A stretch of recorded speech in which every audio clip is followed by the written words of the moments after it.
À l'allumage de cette commande de climatisation, je trouve une demande de consigne à 23 degrés et une température d'ambiance à 24 degrés. Et pourtant, il fait frais dans la pièce, donc on n'a pas les 24 degrés. Alors, que se passe-t-il?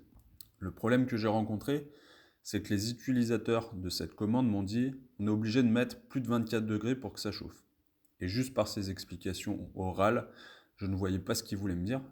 Alors on allait voir directement sur place. La commande de climatisation qu'on voit là, elle mesure la température d'ambiance au niveau de sa sonde. Pour qu'elle mesure, il faut envoyer une commande de mesure. Je ne sais pas tous les combien de temps la commande elle demande cette information, mais on va voir que ça prend un peu de temps. Donc la réalité c'est qu'on n'a pas ces 24 degrés. On a dû attendre un petit peu de temps pour avoir la vraie température d'ambiance, soit 19 degrés et demi.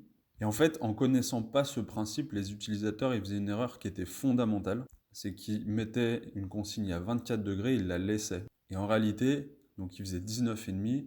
Donc, en mettant 24 degrés, on va consommer beaucoup plus que si on avait pris le temps d'avoir l'information de la vraie température. Et disons qu'on va demander 20 degrés, on consommerait l'énergie pour aller de 19,5 à 20 degrés, c'est-à-dire 0,5 degrés. Et là, en mettant 24 degrés sans attendre, on va consommer de l'énergie pour faire de 19,5 à 24, soit une consommation 9 fois plus importante. Donc juste en connaissant le principe de fonctionnement d'une commande de climatisation, quand il y a ce genre d'erreur, on pourrait croire que c'est une erreur, mais en réalité, non, il faut juste le temps que ce système se mette en route. Grâce à ça, les utilisateurs vont faire des économies d'énergie qui seront très importantes. Voilà, ce que je voulais mettre en avant ici, c'est qu'il faut réellement comprendre comment ça fonctionne pour arriver à s'en servir correctement.